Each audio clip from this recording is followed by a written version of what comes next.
You're listening to the Onside Podcast, the podcast for inclusive, innovation-driven entrepreneurship here in Atlantic Canada. I'm your host, Alex McCann, and this is Season 2, Episode 10, and the theme this month is Women in Innovation and Entrepreneurship, a Balancing Act. Today, I'm joined by Bronwyn Bridges, a PhD student in pharmacy at Memorial University in Newfoundland, who is the co-founder and CEO of PragmaClin, a company focused on assessing and monitoring neurological conditions such as Parkinson's disease.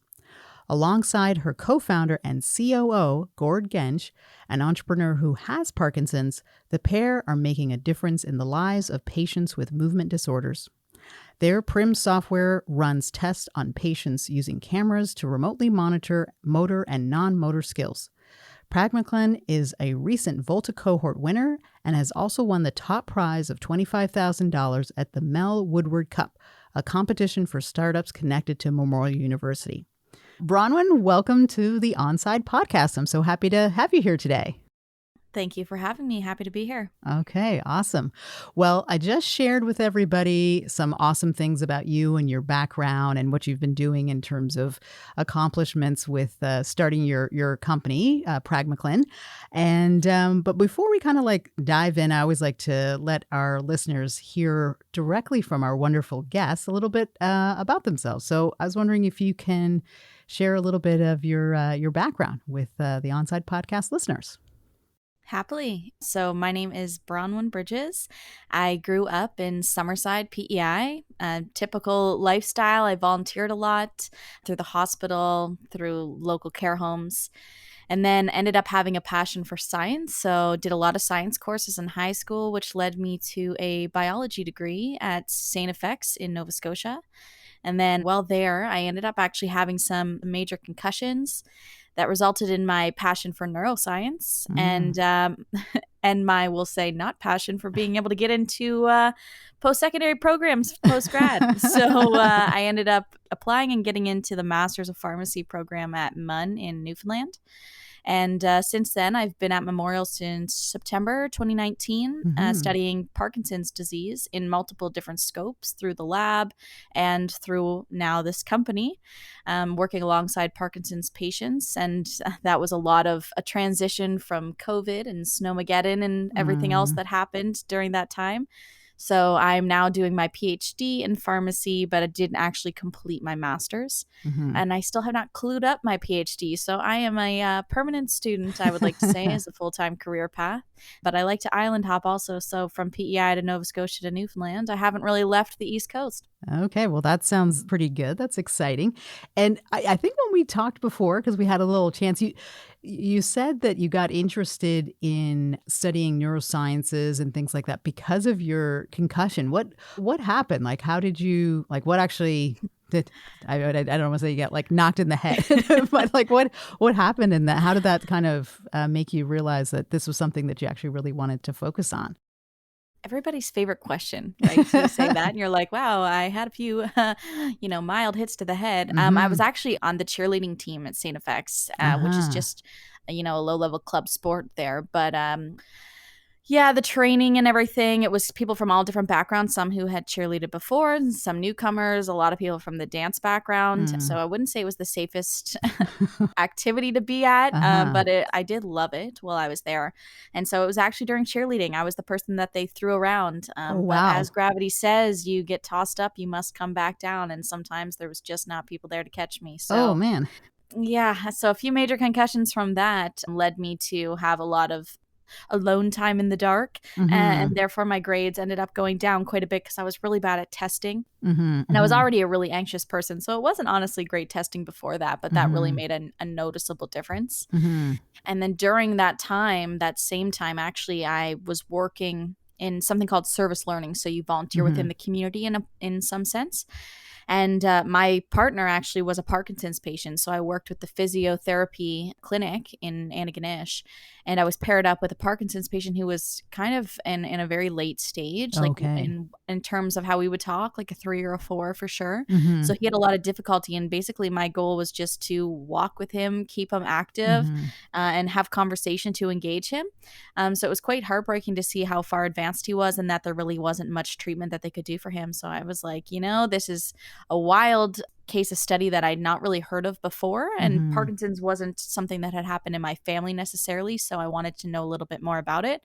And then it led to a passion of figuring out neurodiseases. And it just so happened that my supervisor here at Memorial actually studied Parkinson's specifically, Mm-hmm. as well as concussions.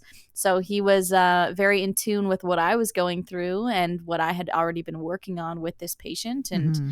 we were like, how can we blend my experience to work alongside him? So I studied a lot of lab work with mouse models and neurodegenerative diseases. And that's kind of how my research transitioned. Oh, wow. Interesting. And when you decided to go to Memorial and move from St. FX, you got your concussions, you were being thrown in the air, you decided that's probably not a wise choice. It's not helping me here.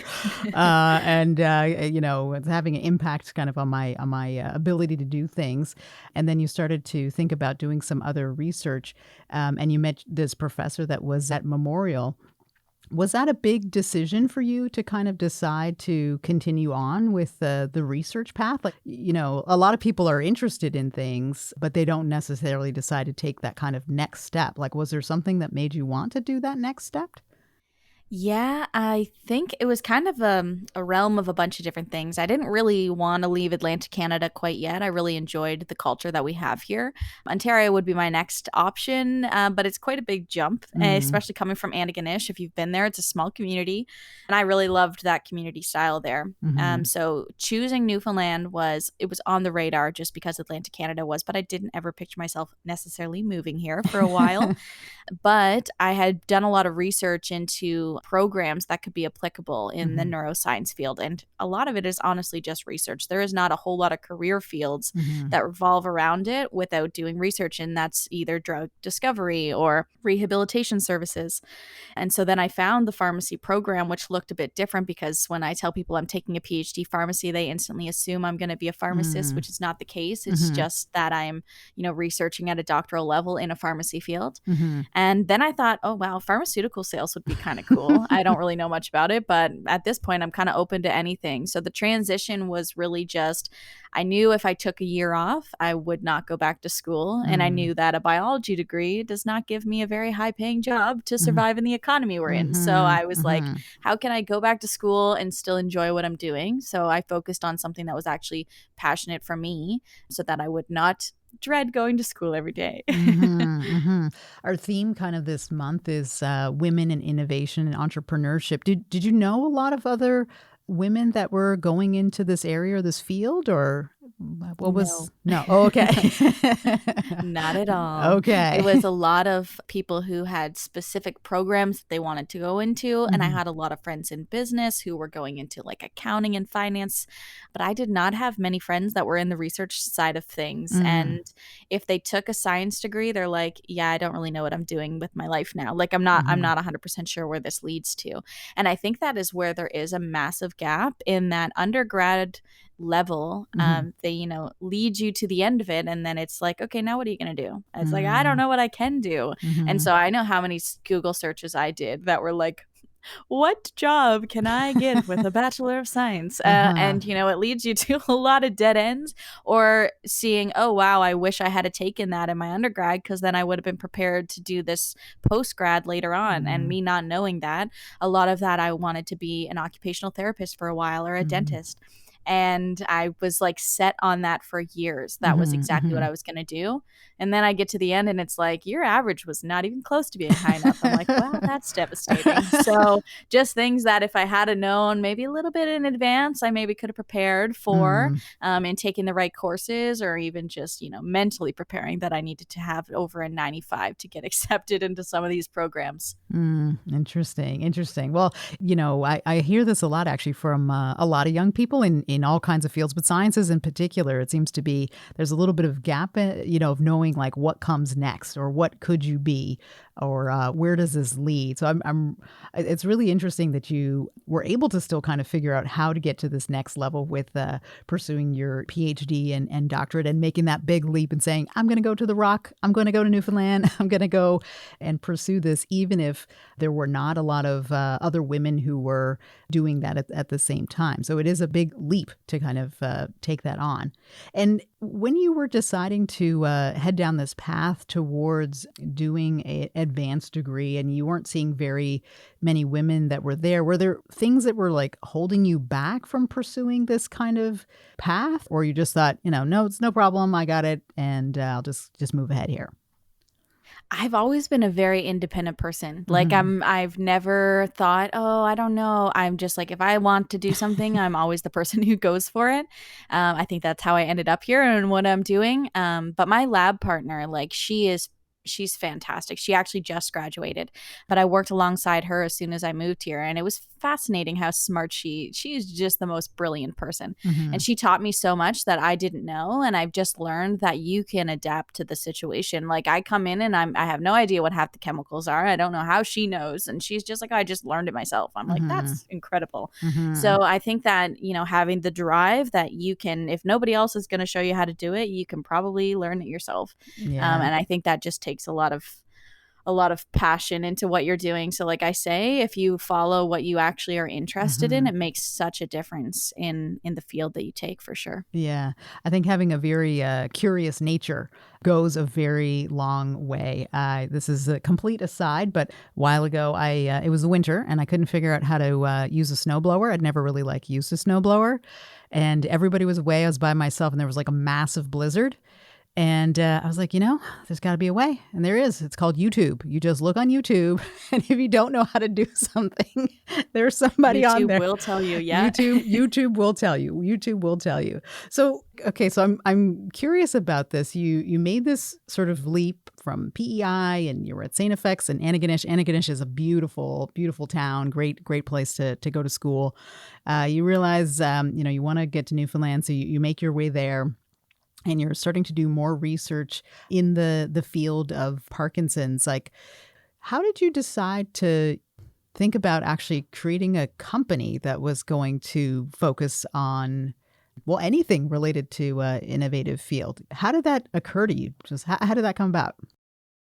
Like 2 years deep, and I still look back and wonder how it all happened. But my co-founder Gord, who has Parkinson's himself, he is fantastic, and we work so hard every single day to make the dream a reality. But when I met him, I was just giving a talk on blueberries and the impact they can have on neuroprotection. So eat your blueberries. But we were studying this in mice models, and we wasted 9 months for ethics approval to find out we didn't need ethics approval for what we were doing. Like it was honestly the longest 9 months and biggest waste of time I've ever had. And I, at that point, had felt so discouraged about doing research. I was like, there's got to be something different, because I cannot do 9 more months of research approval for one project that I'm supposed to be done a degree in 2 years for.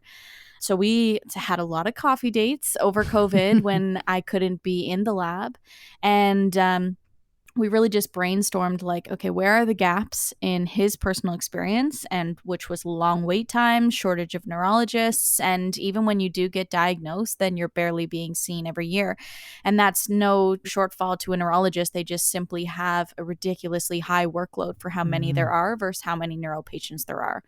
And so they're seeing people, if they're lucky, twice a year. One of those is probably virtual, the other one maybe in person. And so we wanted to be able to bridge the gap between appointments, because who knows if something happens in those 6 months and you can't get a hold of your doctor. We've all been there on those long wait times. And so we wanted to say, where can we step in and fill the gap in the research that I was doing? And honestly, it was all a whirlwind. Like it was such a blur. We said, okay, there's systems out there that can do X, Y, Z. So how can we do, A, B, all the way to Z? And we wanted to actually be able to cover every single symptom and factor of this disease, because there is so many. If you've ever looked up symptoms of Parkinson's, it is everything under the sun.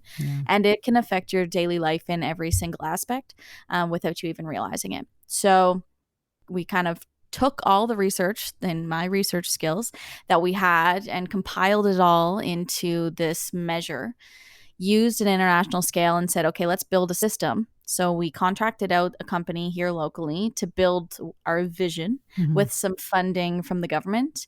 And the vision turned out to be really successful. And then everybody started to believe in the vision.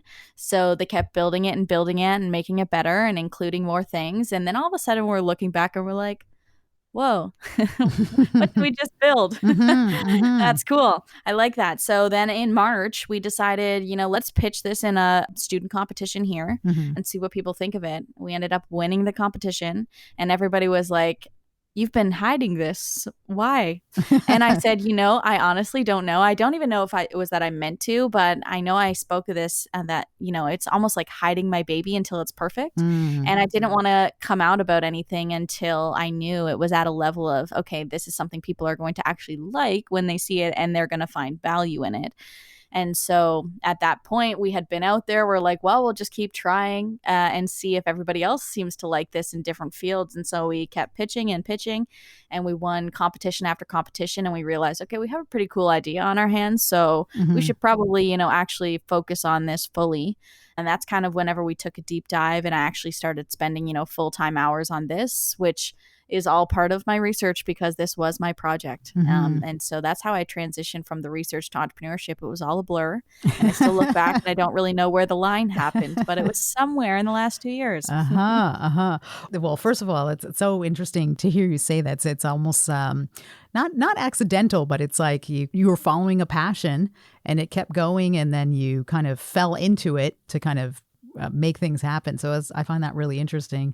I had mentioned to you before, my father had Parkinson's disease as well. So I'm very familiar with kind of the symptoms and the tremors and the inability to kind of control your motor function and how that can really have an impact on, your ability to have a good quality of life.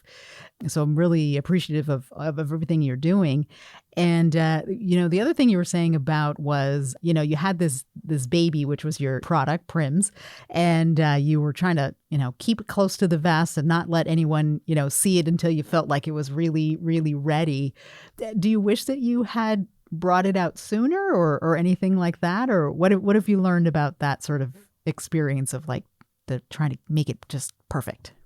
Right. It's like such a yes and no kind of answer, because on some aspects, I think, yeah, if we had brought it out earlier and showed everybody, then, we might have been able to get a little bit more support in different ways that we didn't avail of at the time. However, the NRCI rep in the province believed in it from day one, and that was really all we kind of needed to get going, is we needed that initial funding to develop it. And now we're at a point where we can, bring it forward, and people are excited and happy to help in any way, shape, or form, whether that's advisory or mentorship or even investment. And I think that if we had have came out earlier, people would have been a lot more heavy on the like, but why and hows. And at that point, it's really just, it's an innovation, and you don't know the whys and hows yet because it's all still something you're trying to work out.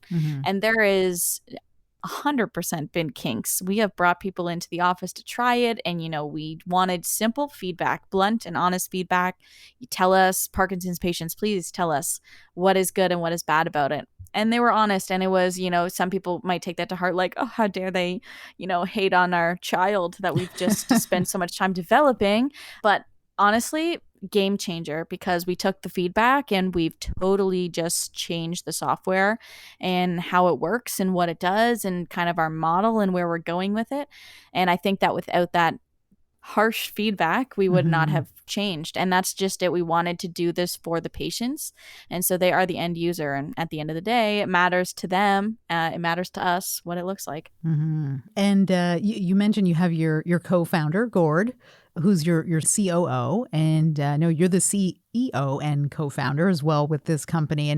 And was there some, I think I remember you saying there was a little bit of back and forth around, who would kind of lead this, because you guys, Gord, obviously he has the life experience and he is a Parkinson's patient. You have the research and the knowledge around that. How did you guys decide, how would you put your company together? Oh, such a good question. At the time, I was so hesitant. I was like, I don't know if I want to do it. I'm in school. I really just want to get this degree done. It has been a hard few years. And I was like, I really just need to focus on school.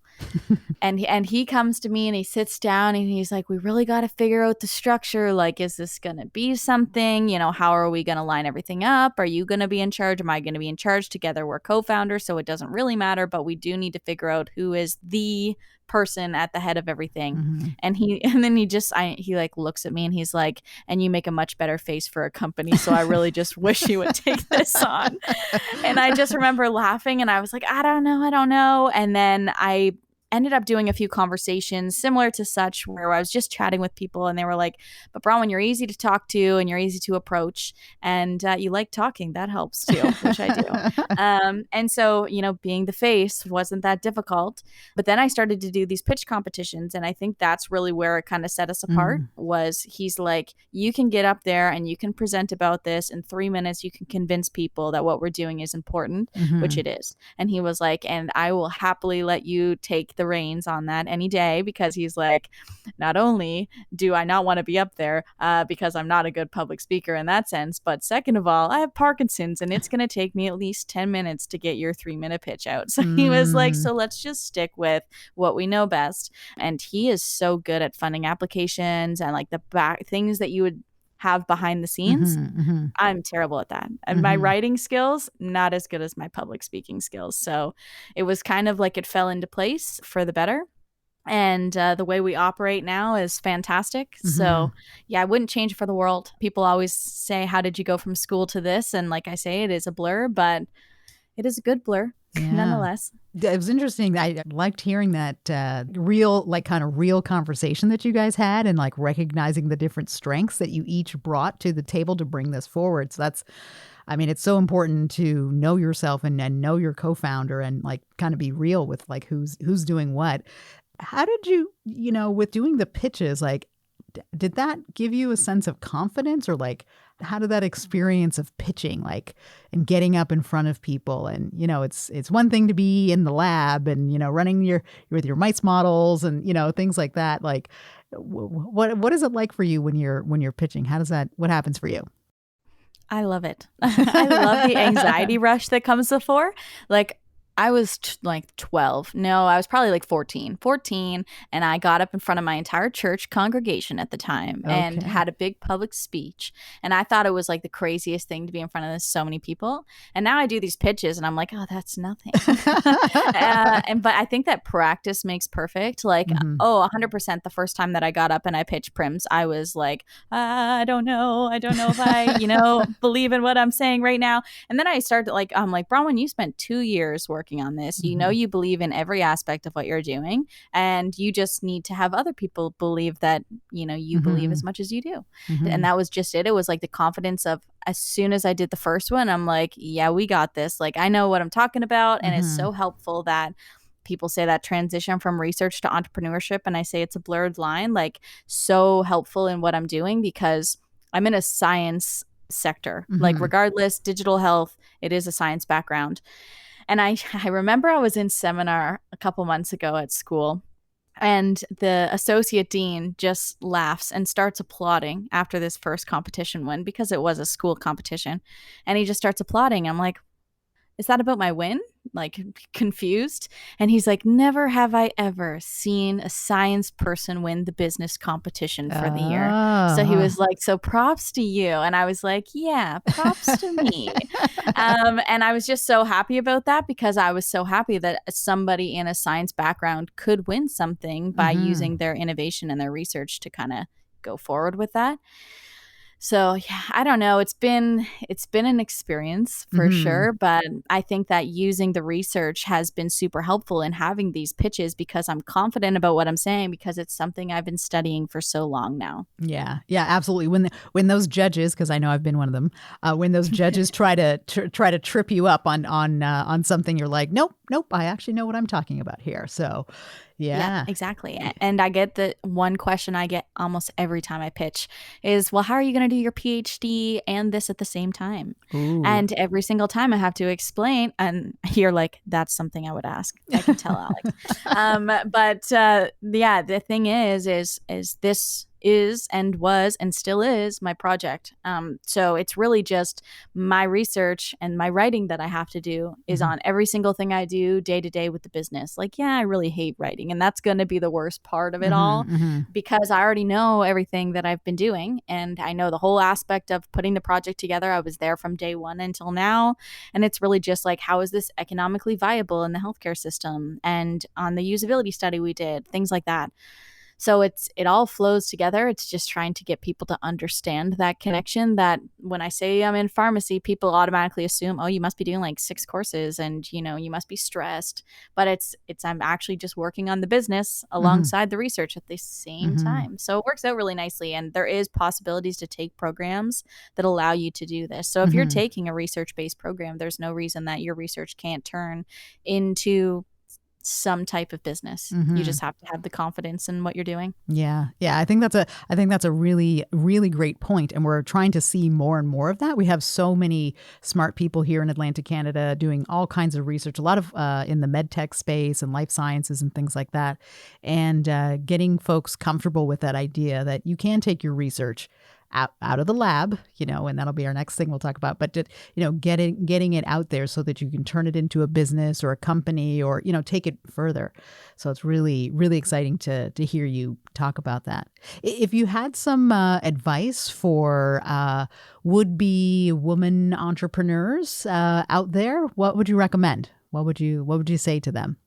Or your younger self? Like Nike here and be like, just do it. Just but do it's it. so true. Like literally just do it. Because that was totally me. And I did not have the confidence in the beginning. I was like, I am not an entrepreneur. This is not my thing, Gord. Like, I'm sorry, but you're on your own. I'll help you on the research side if you need something. And he was so devastated for a long time until I convinced myself that I was very much capable. I have a very wild background of jobs that I've done since I was 14, and just in every, you know, customer service aspect, and I've done financial bookkeeping, and I've served, so I speak to people all the time. I still do that. It's like my hobby, I think, now instead of my job. And I think that if you just believe in what you're doing and you're able to convince other people that what you're doing is going to make a difference, it's going to sell, whatever the business idea is and the business model is, as long as you believe it and you know that it's true, then there's no reason that everybody else wouldn't believe it as well. So have the confidence and know that there's always more resources than you think there are. So a network in Atlantic Canada specifically is fantastic to have, because you have a neighbor or somebody on LinkedIn messaging you being like, hey, have you been in contact with this person? And honestly, half my Zoom calls are just recommendations and soft intros from other people that are like, this person can help further what you're doing. Like, you need to talk to this person. So cold calls, yeah, you might not have great luck, but you don't need them here because there's always soft intros to be made. So if you're seriously considering starting a business, there is no reason that you can't start a business. You just have to talk to the right people, and they're quite easy to find. Yeah. That's really great advice. Let's leave it with the just do it, the Nike version. Just do it. Okay. Well, I have one little quick final question I'd love to get your take on. It's something we ask a lot of our guests here on the Onside podcast because, you know, we're focused on inclusive, innovation-driven entrepreneurship and trying to create that kind of community here. But one thing we're always interested in is people's opinions around entrepreneurship. Becoming an entrepreneur, do you think it's nature or nurture? I'm always this person who has to say both because I just can never feel like I can pick one side, but it's so true. I feel like myself personally, there is a bit of nature to it. I already like to public speak. I already have a little bit of background in finance. I already have the science background. So there is some things that naturally have come to me and naturally will continue to come to me, but there is a lot of nurture to that. And there is so many calls I've made in a panic, like, I don't know what I'm doing, help me. And so I think that, yeah, it's honestly 50-50. It's both nature and nurture. There is some skills that you will have and everybody will have in different ways, whether that's, you know, you're doing something that you need artistic abilities for, which I do not have. There is people who have skill sets that will always help them naturally. So part of that is the nature of it, but the community that we have can always help nurture everything that you're missing. So there is a wide range of skill sets that it takes to be an entrepreneur that I'm learning every single day. But there is so many people who can help nurture that, and especially within the ecosystem we have in Atlantic Canada. I think it's so important that you reach out to those people. Yeah. Okay. Well, that's awesome. I really appreciate you taking your time today to talk to us and share your insights and your passion and everything that you're doing. If folks want to learn more about your company or learn about you, what's the best way they can do that? Yeah, you can check out our website, which is just PragmaClin.com. Nice and simple. So PragmaClin.com. And then we also have a LinkedIn and a Facebook page, the exact same. And you can also just connect with me on LinkedIn. So Bronwyn Bridges on LinkedIn. Okay, that sounds fantastic. I'm sure we'll have some of our on-site listeners reaching out to you. And for all of our guests that tuned in today, I want to say thank you for listening to the On-Site podcast. You can learn more about our Inclusive Innovation Monitor on our website, which is onsitenow.ca, and hear more of our great stories coming up on the On-Site podcast. And as we come to a close, I'd like to also thank Community, Culture, and Heritage. We're so grateful for your support in helping us make this podcast. Thanks for tuning in. This has been a Podstarter production.